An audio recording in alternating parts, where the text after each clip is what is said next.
여러분, 안녕하세요. 오늘은 행복한 교회라는 제목으로 우리 하나님의 말씀을 보겠습니다.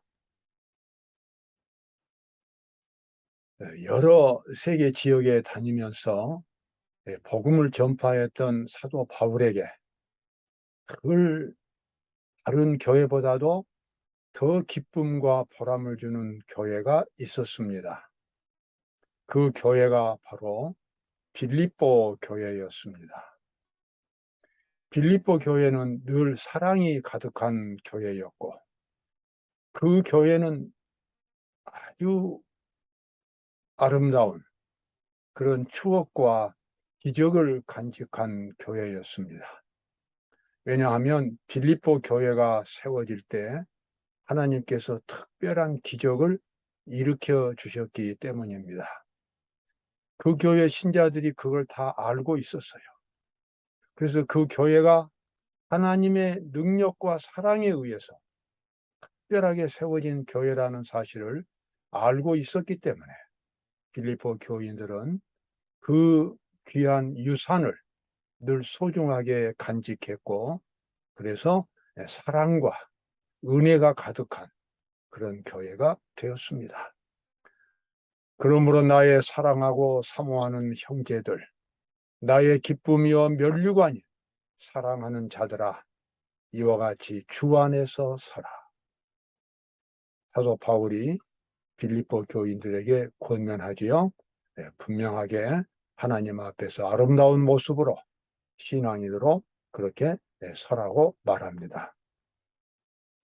참으로 나와 멍에를 같이 앉아 내게 구하노니 복음에 나와 함께 힘쓰던 저 부녀들을 돕고, 또한 글레멘드와 그 위에 나의 동역자들을 도우라.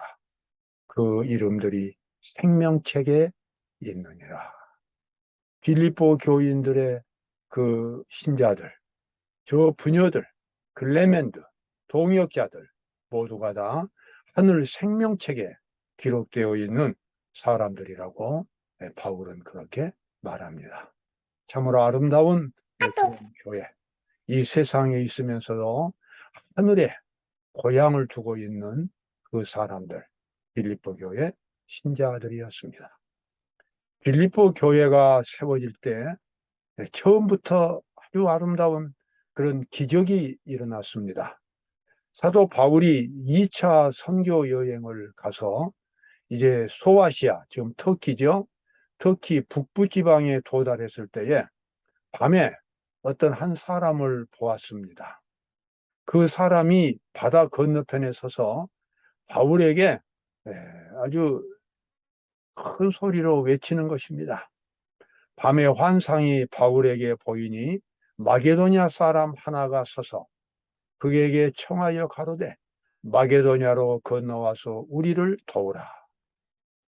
마게도냐는 그리스의 북부 지역이죠. 거기서 어떤 사람이 바울에게 큰 소리로 외치면서 와서 도와달라는 것입니다. 그래서 그것이 하나님의 뜻인 줄 알고 바울과 그의 일행이 이제 드디어 이 마게도냐로 건너갔습니다. 여기서부터 이제 유럽 전도가 시작이 됩니다. 그 두아디라 성의 자주장사로서 하나님을 공경하는 루디아하라 하는 한 여자가 들었는데, 주께서 그 마음을 열어 바울의 말을 청종하게 하신지라. 이제 바울이 그 빌립보에 갔을 때에 두아디라 성에 사는 어떤 이 자주장사가 한 여자가 있었는데, 루디아라 하는 여자였습니다.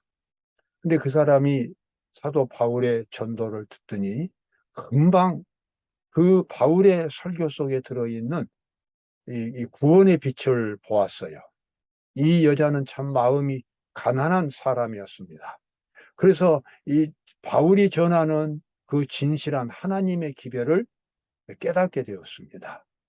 여러분, 사람이 마음속에 정말 진리를 찾고자 하는 그런 가난한 마음이 있다면, 진실한 마음을 갖고 있다면 하나님의 말씀을 깨닫게 됩니다. 어떤 광신적인 어떤 기별이나 어떤 선동적인 기별이 아니라 정말 마음속에 깊이 들어오는 하나님의 말씀, 하나님의 빛을 보게 되지요. 이 루디아라는 여자가 여기서 바울의 기별을 듣게 됩니다. 그리고 침례를 받습니다. 이것도 하나의 놀라운 일인데요. 그 다음에 일어나는 일은 더 이제 놀라운 기적이 일어났습니다.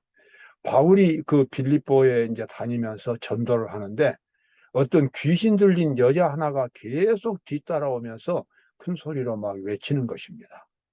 며칠 동안 그렇게 하다가 나중에는 바울이 예수 그리스도의 이름으로 그 여자에게서 귀신을 쫓아냈습니다. 쫓아내고 나니까 그 도시에서 이제 문제가 생겼습니다.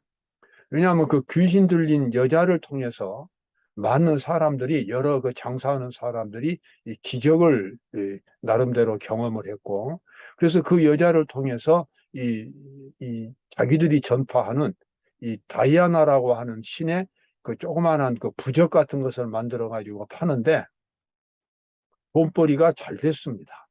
근데 그 여자가 이제 더 이상 점을 칠 수가 없게 되었어요.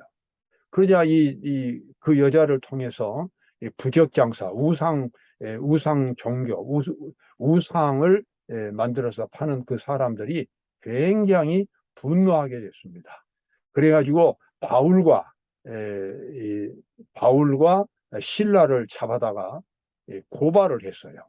고발하니까 그냥 그 고발 받은 그 관청에서도 물어보지도 않고 바울과 신라를 막 매질을 했습니다. 그래가지고 그날 밤에 감옥에다 가뒀습니다. 그런데 감옥에 갇힌 그 밤에 바울과 신라가 밤중쯤 되어가지고 이 찬양을 불렀어요. 기도하고. 그때 기적이 일어났습니다. 기적이 일어나가지고 그냥 막 옥터가 무너지고 집이 무너져 내리고 그냥 막 그 쇠사슬이 끊어지고 그냥 온통 난리가 났습니다. 이 엄격결에 그 광경을 본 이 간수가 그렇게 된 줄 알고 자기도 모르게 이 죄수들이 공모를 한 줄 알았어요. 그래가지고 자살을 하려고 했습니다. 그 광경을 본 바울이 큰 소리로 말했습니다. 우리가 다 여기 있으니 죽지 말라. 그래서 간수가 깨어가지고 와서 보니까 놀랍게도 또 하나의 기적이 일어났습니다. 그 간수들이 도망을 가지 않고 다 그 자리에 있는 것입니다. 로마 법은 이 죄수들에게 아주 엄격했습니다. 죄수 하나라도 탈출을 하면 그 간수들은 다 죽게 되어 있습니다. 그래서 그날 저녁에 기적적으로 그 간수가 목숨을 건진 것입니다. 그 죄수들은 그때 일어난 사건이 너무나 엄숙하고 또 거룩한 사건이었기 때문에 감히 도망을 갈 수가 없었습니다. 그날 밤에 그 간수와 가족들이 바울과 신라를 모셔다가 하나님의 말씀을 듣고 또 이 침례를 받고 신자들이 되었습니다. 그렇게 해서 이 빌립보 교회가 만들어지게 된 것입니다. 빌립보 교회에 나와 있는 신자들은 이 하나님의 기적을 알고 있었어요. 그래서 그 사람들이 볼 때에 바울은 참 고생하고 세계 여러 지역에 다니면서 먹을 거 제대로 못 먹고 잠도 못 자고 그러면서 복음을 전하는데 바울이 전파하는 그 하나님은 참으로 놀라우신 하나님이라는 사실을 알게 되었습니다. 그래서 빌립보 교인들은 바울을 통해서 참된 신앙을 배우게 되었습니다. 참된 신앙은 하나님의 능력을 경험하는 것이고 그리고 하나님의 용서와 사랑을 베푸는 것이고 신앙은 인내하는 것이고 신앙은 헌신하는 것이고 신앙은 다른 사람들에게 봉사하는 것이고 희생하는 것이고 그것이 신앙이라는 것을 바울에게서 배웠습니다. 그러한 바울의 정신이 빌립보 교회의 기초로 쌓이게 되었습니다. 그래서 빌립보 교회는 참 아름다운 교회가 되었습니다. 이런 아름다운 역사를 가진 교회가 빌립보 교회였습니다. 형제가 연합하여 동거함이 어찌 그리 선하고 아름다운고 헐몬의 이슬이 시온의 산들에 내림과 같도다.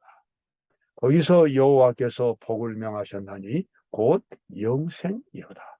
형제가 연합하여 동거하니. 이것은 가정에 대한 이야기도 하지만 더 근본적으로는 교회에 대한 이야기입니다. 신자들이 연합해서 동거하는 일이 얼마나 선하고 아름다운가. 하나님께서 거기서 복을 명하셨는데 곧 영생이로다. 하나로 합쳐진 교회, 참 아름다운 교회입니다. 그곳에서 사람들은 하늘의 빛을 봅니다. 하나님의 위로를 발견합니다. 아름다운 교회에서, 사랑이 넘치는 교회에서 피곤한 죄인들이 와가지고 거기에서 하늘의 생수를 맛봅니다. 여러분, 교회는 그래서 아름다운 장소입니다. 그러나 이렇게 아름다운 교회가 되기 위해서는 누군가가 그 교회에서 끊임없이 이 빌립보 교인들처럼 사랑을 실천하는 사람이 있어야 합니다. 눈에 보이게 해도 되지만 보이지 않는 곳에서도 끊임없이 그 교회를 돌보고 교회를 위해서 봉사하고 신자들 한 사람 한 사람을 늘 소리 없이 돌보는 그런 그리스도의 정신을 가진 사람들, 사도 바울과 같은 그런 정신을 가진 사람들이 그 교회 안에 있을 때 그 교회는 아름다운 교회가 되고 그리고 행복한 교회가 됩니다. 이러한 교회를 통해서 피곤한 죄인들이 하늘의 생수를 맛보게 되고 새로운 힘을 찾게 됩니다. 그리고 그곳에서 영원한 생명을 발견합니다. 여러분, 교회가 이렇게 되어야 하지 않겠습니까? 하나님께서 이 세상에 교회를 세운 목적이 바로 그것이 아니겠습니까? 교회에 출입하는 신자들은 이런 아름다운 교회를 만들기 위해서 성실히 노력해야 할 것입니다. 정말 내가 몸담고 있는 교회가 아름다운 교회가 되도록 끊임없이 그리스도의 사랑을 그 교회에서 실천하는 것입니다. 교회가 커지는 것, 대형 교회가 되는 것, 그것 자체가 목적이 아니라 그 교회에 출입하는 사람들이 하나님의 사랑을 깨닫는다고, 그곳에서 영원한 생명의 빛을 본다고 하는 것, 그곳에서 쉼을 얻을 수 있다고 하는 것, 참된 복음을 가르치는 교회가 바로 행복한 교회이고 그러한 교회를 만드는 것이 하나님의 목적이 되겠습니다. 사도행전에 나와 있는 말씀이죠. 교회는 반역한 세상에서 하나님이 보유하고 계시는 당신의 요새요 도피성이다. 교회에 대한 어떠한 배신이든지 그것은 당신의 독생자의 피로 인류를 사신 하나님께 대한 반역이다. 여러분, 이 말씀에서 교회가 하나님에게 얼마나 소중한 그런 조직인가를 볼 수가 있지요. 교회는 이 세상에서 하나님의 성체입니다. 하나님을 보여주는 곳입니다. 하나님의 말씀을 가르쳐주는 하나님의 교회입니다. 그래서 이 교회에 대한 배신과 반역은 하나님에 대한 배신과 반역으로 하나님께서는 그렇게 보시는 것입니다. 여러분, 반대로 교회에 대한 충성은 하나님께 대한 충성이 되겠습니다. 교회를 돌보는 것, 교인들 한 사람 한 사람을 돌보는 것은 하나님의 가족을 돌보는 것이 되겠습니다.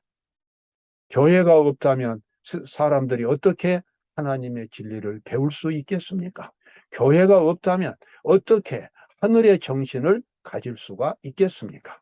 교회는 정말 소중한 하나님의 자산이고 유산입니다. 그래서 우리가 이제 하나님의 집에서 어떻게 행하여야 할 것을, 너로 하나님의 집에서 어떻게 행하여야 할 것을 알게 하려 함이니 이 집은 살아계신 하나님의 진리와 기둥과 터이니라. 자, 사도행전에 나와 있는 말씀을 제가 좀 더 읽어 드리도록 하겠습니다. 교회는 반역한 세상에서 하나님이 보유하고 계시는 당신의 요새요 도피성이다. 교회에 대한 어떠한 배신이든지 그것은 당신의 독생자의 피로 인류를 사신 하나님께 대한 반역이다. 태초부터 충성스러운 백성들이 지상에 교회를 설립하였다. 매 시대마다 주께서는 그의 파수꾼들을 가지고 계셨는데 그들은 저희가 살았던 세대에 충성스럽게 증언을 전하였다. 이 파수꾼들은 경고의 기별을 전하였으며 그들이 갑옷을 벗고 물러날 때는 다른 사람들이 그 일을 대신하였다. 여러분, 교회는 이 세상에서 가장 강력한 단체입니다. 사람이 만든 어떤 단체, 어떤 국가라 할지라도 다 교회만큼 강하지 못합니다. 국가는 망했지만 교회는 지금까지 망하지 않았습니다. 하나님께서는 이 증인들과 언약 관계를 맺으셨고 지상의 교회를 하늘의 교회와 연합시키셨다. 하나님께서 천사들을 보내어 당신의 교회를 섬기게 하셨으므로 악마의 권세가 당신의 백성을 이기지 못하였다. 박해와 투쟁과 흑암의 세기를 통하여 하나님은 당신의 교회를 보존하셨다. 그분이 허락하지 않으신 어떠한 구름도 교회를 덮지 못하였으며 그분의 사업을 대항해 일어난 어떤 반대 세력도 그분이 모르시는 것은 없었다. 만사가 그의 예고대로 일어났다. 그분은 그의 교회를 버리지 않으셨으나 무슨 일이 발생할지를 예언을 통해 말씀하셨다. 성령께서 선지자들을 감동시켜 예언하게 하신 것은 성취되었다. 그분이 목적하신 바는 모두 성취될 것이다. 하나님의 율법은 그의 보좌와 연결되어 있으므로 어떠한 악의 세력도 그것을 파괴할 수 없다. 진리는 하나님께서 영감을 불어넣으시고 보호하시기 때문에 모든 반대를 물리치고 승리할 것이다. 여러분, 교회에 내가 가담했다는 것은 이 세상에서 가장 강한 단체에 가담한 것입니다. 내가 교회에 출입한다고 하는 것은 하늘의 빛을 볼 수 있는 그 같은 특권을 의미하는 것입니다. 여러분, 이 아름다운 진리교회, 나에게 영생의 길을 가르쳐주는 진리교회를 아름다운 교회로 만들어야 하지 않겠습니까? 그래서 많은 사람들이 교회 올 때에 교회 와서 마음의 위로를 받고 행복을 느끼고 영생의 길을 찾도록 우리 모두가 아름다운 교회를 만들어야 하지 않겠습니까? 우리 모두가 그러한 사람들이 되시기를 간절히 바랍니다. 감사합니다.